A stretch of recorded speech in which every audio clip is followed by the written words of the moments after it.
তাহলে ABTA test পেপারের 143 পাতার প্রশ্নগুলো দেখে নাও। তাহলে এমসিকিউর মধ্যে 1.3 একটি অঙ্ক রয়েছে, সেই অঙ্কটা একটু বুঝে নাও। একটি গ্যাসের বাষ্প ঘনত্ব 8, তাহলে 24 গ্রাম ভরের ওই গ্যাসের এসটিপিতে আয়তন কত হবে? যেহেতু আমাদের বাষ্প ঘনত্ব বলে দিয়েছে 8, তার মানে আণবিক ভর দাঁড়াচ্ছে কত? আমরা জানি 8 দুগুণে 16, যেহেতু বাষ্প ঘনত্বের দ্বিগুণ হয়। 16 গ্রামের আয়তন 22.4 লিটার, আর 24 গ্রামের আয়তন আমাদেরকে জিজ্ঞাসা করছে। 1 মিনিট, 24 গ্রাম এর আয়তন কত হবে? তাহলে 22.4 ইন্টু 24/16। তাহলে এটা কাটাকাটি করে নাও। 8 দিয়ে কাটলে 2, 8 দিয়ে কাটলে 3, 2 দিয়ে এটা যদি কাটা হয় 11.2, তাহলে 6.33, মানে 33.6 লিটার হয়েছে। বুঝতে পেরেছ? তারপরে 1.5-এরটা, 1.5 প্রতিসারাঙ্ক বিশিষ্ট কোনো মাধ্যমে আলোর বেগ কত হবে? শূন্য মাধ্যমে আলোর বেগ বলেছে c, তাহলে এটা মিউ সমান c/v, সেই সূত্র ধরে হয়ে যাবে অঙ্কটা। একটু দেখে না। তাহলে মিউ সমান c/v, মিউর মান বলেছে 1.5, সি এর মান c/v, তো ভি এর মানটা আমাকে বের করতে হবে। c/1.5, দশমিক তুললে 10, 5 দিয়ে কাটলে 2, 5 দিয়ে কাটলে 3, তাহলে 2c/3।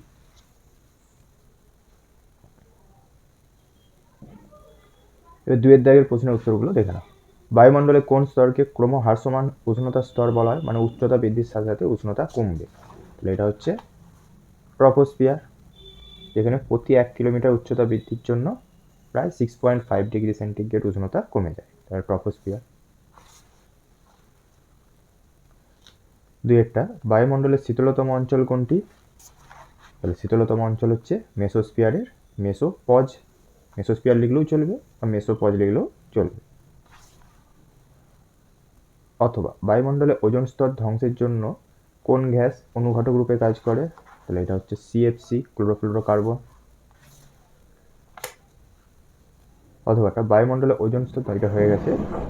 2.3 চার্লসের সূত্রানুসারে ভিটি লেখচিত্রের প্রকৃতি কি? তাহলে এটি হচ্ছে মূলবিন্দুগামী, ভি এবং ক্যাপিটাল টি মূলবিন্দুগামী। কত কেলভিন উষ্ণতায় আদর্শ গ্যাসের চাপ শূন্য হয়? তাহলে এটা হচ্ছে 0 কেলভিন, 0 কেলভিন।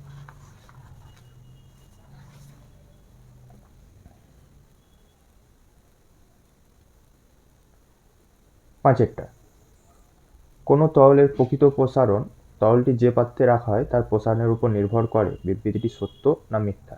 বিবৃতিটি সত্য, কারণ আমরা জানি প্রকৃত প্রসারণ মানে তরলের আপাত প্রসারণ প্লাস পাত্রের উপাদানের আয়তন প্রসারণ। অথবা আদর্শ কুপরিবাহী তাপ পরিবাহিতাঙ্কের মান কত? যেহেতু কুপরিবাহী পদার্থ, তাহলে তাপ পরিবাহিতাঙ্ক হবে 0। একটি উভয় উত্তর লেন্সের ফোকাসে কোনো বিন্দু রাখা হলে তার আলোক রশ্মিগুচ্ছ লেন্সের মধ্য দিয়ে প্রতিসরণের পর তার প্রকৃতি কি হবে? এটা হবে প্রধান অক্ষের সমান্তরাল। কি হবে? প্রধান অক্ষের সমান্তরাল।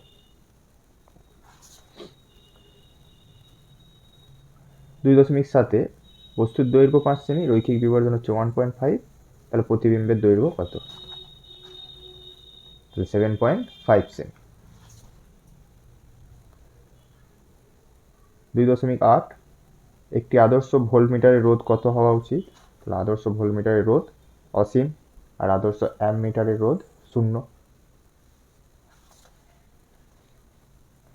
আবিষ্ট তড়িৎচালক বলের অভিমুখ কোন সূত্র থেকে পাওয়া যায়? তাহলে এটা হলো লেঞ্জের সূত্র। কোনো তেজস্ক্রিয় রশ্মির নির্গমনে পরমাণু ক্রমাঙ্ক অপরিবর্তিত থাকে? তাহলে এটা হচ্ছে গামা। পরেরটা,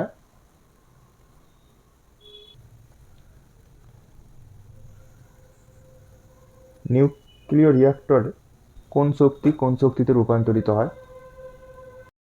তাহলে পারমাণবিক শক্তি তাপ শক্তিতে এবং তাপ শক্তি পরবর্তী রূপে তড়িৎ শক্তিতে রূপান্তরিত হয়।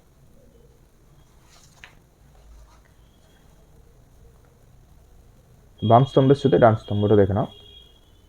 তাহলে ক্ষার ধাতু সোডিয়াম, আয়রনের সংকর ধাতু ইনভার,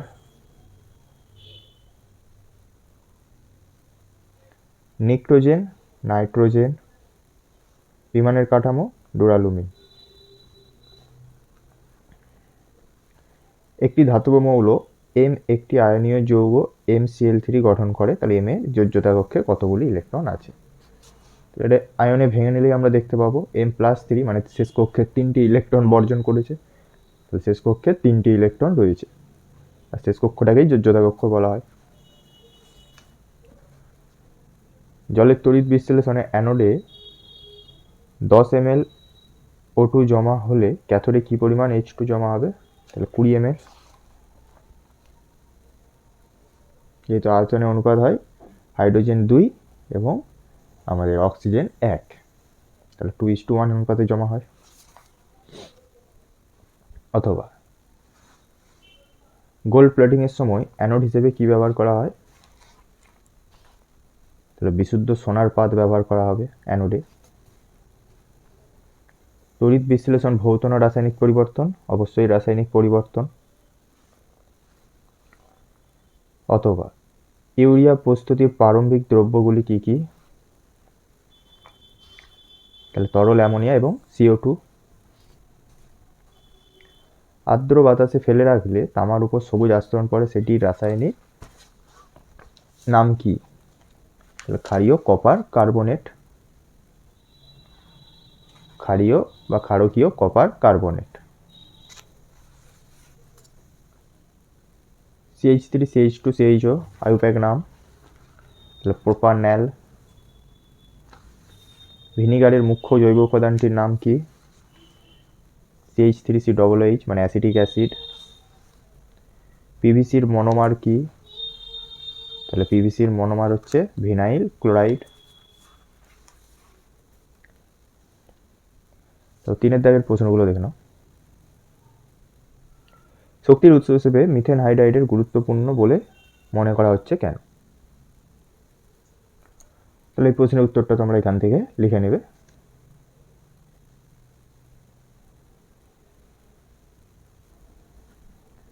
তিন 3.2 একটি অঙ্ক রয়েছে, সেই অঙ্কটি দেখে নাও। তাহলে 3.2 এর অঙ্কটা, তাহলে আয়তন হচ্ছে V2 সমান 400 সিসি বা সেমি কিউ। ওই অথবার অঙ্ক যেটা রয়েছে সেটাও দেখে নাও, এখানে নিচে রয়েছে। যেহেতু mm এ আছে, আমরা আগেও বলেছিলাম ATM এ নিয়ে আসতে হবে, কারণ আর এর মান আমরা লিটার অ্যাটমসফিয়ারে বসাচ্ছি, সেহেতু আয়তনটাকেও আমাকে লিটারে নিয়ে আসতে হবে। দিয়ে বাকি PV সমান nRT, n মানে আমরা জানি W/m, তাহলে m এর মানটা বের করতে হবে, বাকি মান বসাবো, সমাধান হয়ে যাবে।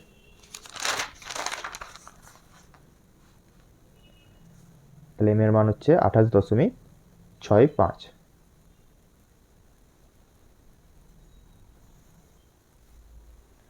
তাহলে 3.2 এর অঙ্ক দুটো হয়ে গেল।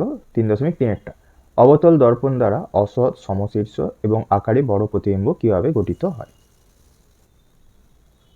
তাহলে বস্তুটিকে অবশ্যই ফোকাস দূরত্বের কম দূরত্বে যদি রাখা হয়, সেক্ষেত্রে অসৎ সমশীর্ষ এবং বিবর্ধিত প্রতিবিম্ব গঠিত হবে। তাহলে এটা অবতল দর্পণের এই চিত্রটা এঁকে নেবে।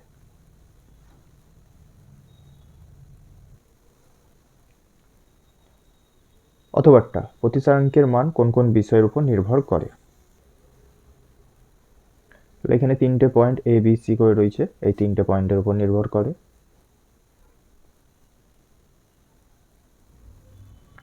3.4 দুটি বৈদ্যুতিক বাতির রোধের অনুপাত, এই অঙ্কটা একটু দেখে নাও।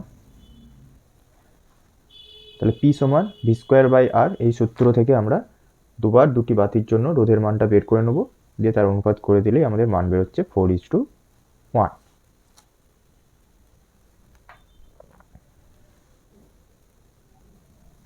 3.5 লুইসের ধারণা অনুসারে সমযোজী বন্ধন কিভাবে গঠিত হয় উদাহরণ সহ লেখো।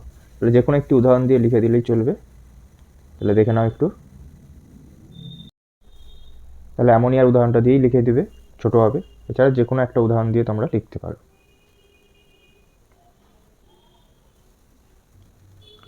অথবা একটা, সোডিয়াম ক্লোরাইডের বন্ধন Na সিঙ্গেল বন্ড Cl হিসেবে প্রকাশ করা যায় না কেন?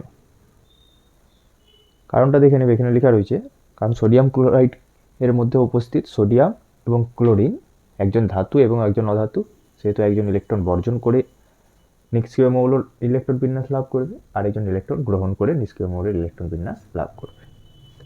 তাহলে ওই কথাটাই লেখা রয়েছে, 4টে পয়েন্ট করে দেখে নেবে।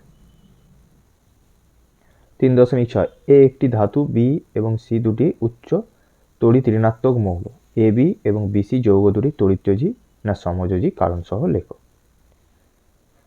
তাহলে এ যেহেতু ধাতু, তাহলে এর সাথে যেই যৌগ করবে সেটা হবে তড়িৎযোজী, কারণ এ ইলেকট্রন বর্জন করবে, কারণ আমরা জানি ধাতুদের ইলেকট্রন বর্জন করার প্রবণতা বেশি। আর অপরপক্ষে দুটো বি এবং সি দুজনে হচ্ছে উচ্চ তড়িৎ ঋণাত্মক, মানে এরা শেষ কক্ষে ইলেকট্রন সংখ্যা বেশি হওয়ায় তড়িৎ ঋণাত্মক মৌল, অর্থাৎ এদের ইলেকট্রন গ্রহণ করার প্রবণতা বেশি থাকে। সেহেতু এ বিটা তড়িৎযোজী আর বিসিটা সমযোজী হবে। তা একটু দেখে দিচ্ছি আমি, দেখে নাও।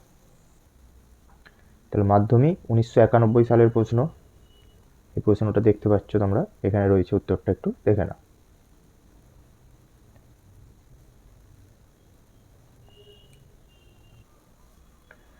তিন 3.7 কিপ যন্ত্রে প্রস্তুত করা যায় এমন একটি গ্যাসের নাম করো এবং গ্যাসটির প্রস্তুতি সমীকরণ সহ লেখো। তাহলে H2S এর প্রস্তুতিটা তোমরা লিখে দিবে, তাহলেই হবে। তাহলে হাইড্রোজেন সালফাইড কিপ যন্ত্রে প্রস্তুত করা হয়, তাহলে সমীকরণটা হচ্ছে এইটা, এবং নীতি আর শর্তটা লেখা রয়েছে উপরে।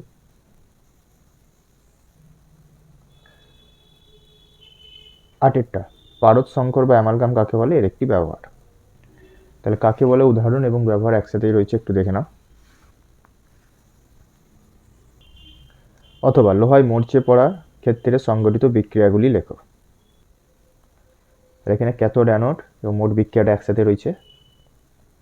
জারণ বিজারণগুলো ভালো করে দেখে রাখবে, জারণ বিজারণও জিজ্ঞাসা করে না এটা। তাহলে ইথিলিনের গঠন সংকেতের সাহায্যে দেখা হচ্ছে এটি একটি অসম্পৃক্ত হাইড্রোকার্বন। তাহলে অসম্পৃক্ত হাইড্রোকার্বন কারা, যেখানে কার্বনে কার্বনে দ্বিবন্ধন বা ত্রিবন্ধন উপস্থিত। তাহলে এর গঠন সংকেতটা আংলেই আমরা দেখতে পাবো, তাহলে এঁকে না। সবার প্রথমে গঠন সংকেতটা এঁকে নেবে একবার লুইস ডটের সাহায্যে, আর যেখানে দেখতে পাচ্ছি আমরা কার্বনে কার্বনে দ্বিবন্ধন আছে, তাহলে ওই কথাটাই আমরা এখানে লিখে দেবো। যেহেতু ইথিলিনের গঠন সংকেতে কার্বনে কার্বনে সমযোজী দ্বিবন্ধন থাকে, তাই ইথিলিন অসম্পৃক্ত হাইড্রোকার্বন। কিভাবে পরিবর্তন করবে অ্যাসিটিলিন থেকে ইথেন? তাহলে হাইড্রোজেনের দ্রুত বিক্রিয়া অ্যাসিটিলিনের সাথে নিকেল অনুঘটকের উপস্থিতিতে, আর এখানে যে দুটো সমীকরণ রয়েছে একসাথে লিখে নেবে, এতটা পর্যন্ত লিখবে, দিয়ে সমীকরণ দুটো দিয়ে দেবে। 4.1 আমাদের আগে হয়ে গেছে আগের পেজগুলোতে। 4.2 বাণিজ্যিক জিঙ্কে 35% অশুদ্ধি আছে, এইরূপ 50 গ্রাম জিঙ্ক অতিরিক্ত পরিমাণ লঘু H2SO4 এর সঙ্গে বিক্রিয়া ঘটালে কি পরিমাণ হাইড্রোজেন উৎপন্ন হবে। তাহলে এখানে যে নমুনাটা দিচ্ছে আমাকে, তাতে জিঙ্কের পরিমাণটা কত আগে সেটা বের করে নিতে হবে, কারণ বিশুদ্ধ জিঙ্ক সবসময় বিক্রিয়ায় অংশগ্রহণ করবে, যে কোনো পদার্থ। এই অশুদ্ধির অঙ্কগুলোতে সবসময় মনে রাখবে বিশুদ্ধ যেই জিনিসটা সেইটাই আমার বিক্রিয়ায় অংশগ্রহণ করবে, বাকিটা বাদ যাবে। তাহলে সেটাই করেছি, 50 গ্রাম জিঙ্কে বিশুদ্ধ জিঙ্কের নমুনার কত আছে সেটা বের করে নিলাম। যেহেতু 35% অশুদ্ধি, তাহলে 65% আমাদের কি শুদ্ধ বা ভালো জিঙ্ক আছে, তাহলে সেটা বেরোলো 32.5 গ্রাম 50 গ্রামের মধ্যে। বাকি এবারে একই নিয়ম, আমাদের ঐকিক নিয়মে যা হয়, 65 গ্রামে আছে 2 গ্রাম, আর 32.5 হবে কত, তাহলে 1 গ্রাম। অথবা সালফিউরিক অ্যাসিড আর সোডিয়াম হাইড্রোক্সাইডের বিক্রিয়ায় রাসায়নিক সমীকরণ দিয়েছে। 4.9 গ্রাম সালফিউরিক অ্যাসিডকে সম্পূর্ণরূপে বিক্রিয়া করার জন্য কত গ্রাম সোডিয়াম হাইড্রোক্সাইডের প্রয়োজন? তাহলে কত গ্রাম? 4 গ্রাম প্রয়োজন হবে NaOH এর। 4.3 তাপীয় রোধের সমীকরণ প্রতিষ্ঠা করো। এই প্রশ্নের উত্তরটা এখান থেকে লিখবে তোমরা। প্রথমে আগে আমরা তাপ পরিবাহিতাঙ্কের রাশিমালাটা প্রতিষ্ঠা করে নিচ্ছি, ওখান থেকে তাপীয় রোধটা বের করলাম, D/K/A, তাহলে এইটা হচ্ছে আমাদের তাপীয় রোধ। তাহলে এতটা পর্যন্ত লিখবে।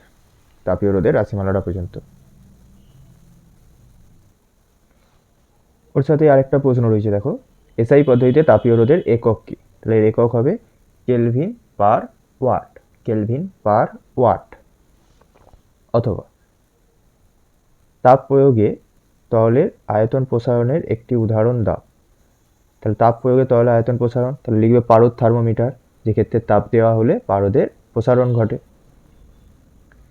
তার সাথে যেটা রয়েছে, একটি কঠিন পদার্থের ক্ষেত্রফল T1 কেলভিন উষ্ণতায় A1 এবং T2-তে A2। তাহলে পদার্থটির ক্ষেত্র প্রসারণ গুণাঙ্কের গাণিতিক রূপটি একক সহ লেখো। তাহলে এক লাইনের জিনিস, ক্ষেত্র প্রসারণ গুণাঙ্ক সমান আমরা জানি A2 minus A1 by A1 into T2 minus T1, যার একক হচ্ছে কেলভিন ইনভার্স, কারণ গুণাঙ্ক সবসময় উষ্ণতার এককে নির্ভর করে, আর আমাদের প্রশ্নে উষ্ণতাগুলো কেলভিনে দিয়েছে। 4.4-এ যে একটা অঙ্ক রয়েছে, সেই অঙ্কটার দেখে নাও একটু। তাহলে এখানে করে দিয়েছি, দেখে নেবে। শুধুমাত্র এককটা চেঞ্জ করতে হতো, সেন্টিমিটার রয়েছে সেটা মিটারে আনতে হবে, বাকি যাবতীয় যা নিয়ম আমরা যা জানি সেই হিসাবেই হবে। অথবা অঙ্কটা একটি আলোক রশ্মির কম্পাঙ্ক দিয়েছে, তার তরঙ্গ দৈর্ঘ্য জিজ্ঞাসা করেছে। তাহলে আমরা জানি ভি সমান এন ল্যামডা, সেই সূত্র থেকে এটা হয়ে যাবে।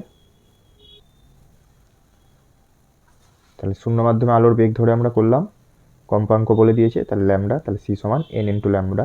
এখন জানি মাধ্যম চেঞ্জ হলেও আমাদের কম্পাঙ্কের কোনোরূপ পরিবর্তন হয় না, সেই জন্য আমরা শূন্য মাধ্যমে ধ্রুবক রাশি যেটা আমাদের মান জানা, সেইটার সাপেক্ষে এই অঙ্কটা করতে হবে।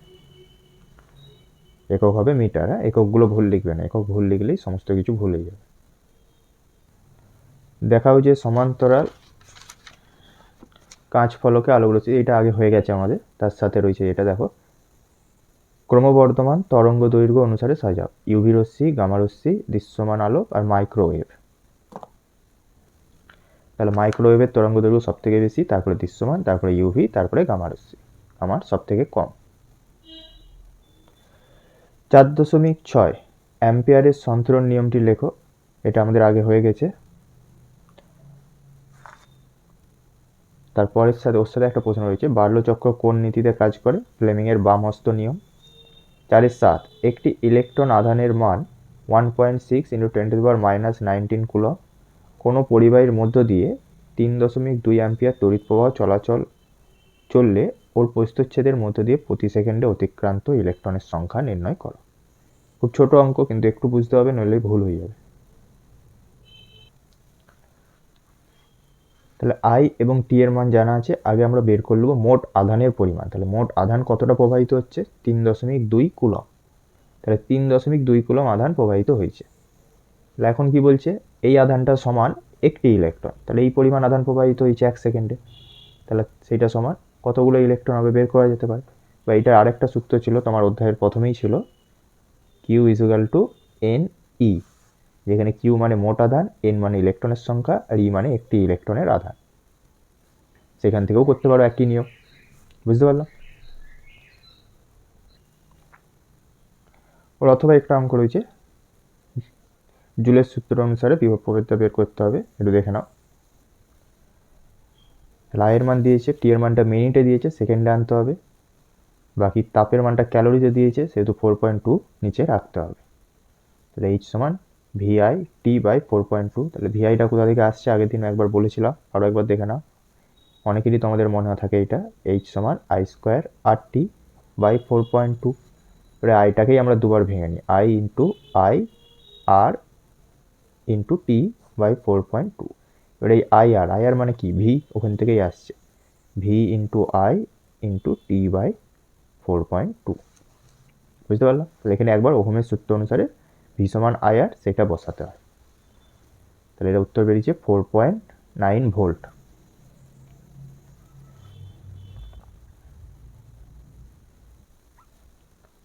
নিউক্লিয় বিভাজন কাকে বলে? শৃঙ্খল বিক্রিয়া কি?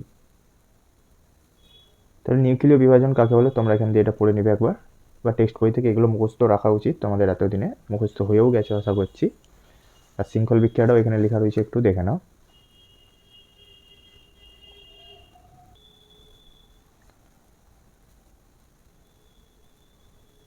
4.9 এ বি সি মৌলগুলির পারমাণবিক সংখ্যা যথাক্রমে 3, 11, 9। মেন্ডেলিভের পর্যায় সারণীতে অবস্থান এবং এদের কোনটির ধাতব গুণ সবচেয়ে বেশি আর বি মৌলের সঙ্গে ফ্লুরিনের সমযোজী তড়িৎদ্বয়ী যৌগ গঠিত হবে। তাহলে দেখে নাও একটু। তাহলে পরপর করে দিয়েছি প্রশ্নের উত্তরগুলো, একবার মিলিয়ে নেবে তোমরা। কীভাবে গঠিত হচ্ছে তড়িৎদ্বয়ী যৌগটা সেটাও এখানে দেখিয়ে দিয়েছি।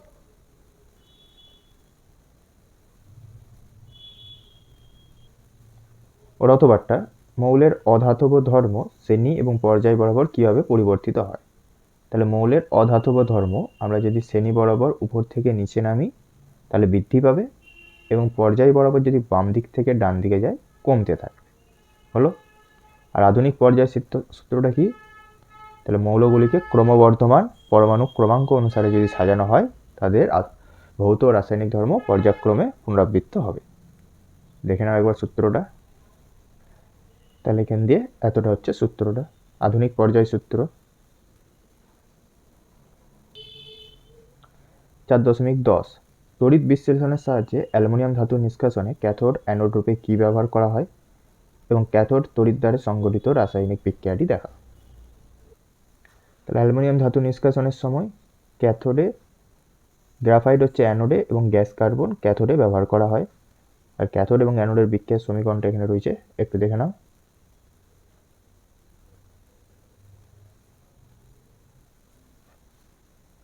চারের 11 অসওয়াল্ড পদ্ধতি।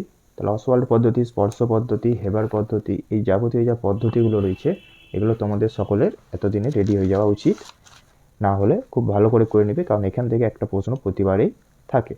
তাহলে এটা হচ্ছে অসওয়াল্ড পদ্ধতি, 3টে ধাপ, প্রত্যেকটা ধাপই লিখতে হবে। অজৈব রসায়নে তোমাদের নাইট্রিক অ্যাসিড প্রস্তুতি যেটা রয়েছে সেইটা। শেষ প্রশ্নটা 4.12 জৈব অজৈব যৌগের পার্থক্য। এটা আগে হয়ে গেছে। সরলতম হাইড্রোকার্বনের নাম কি? সেটা হলো মিথেন CH4। অথবাটা হচ্ছে জৈব বিশ্লেষ্য পলিমারগুলি পরিবেশ দূষণ ঘটায় না কেন, ব্যাখ্যা করো।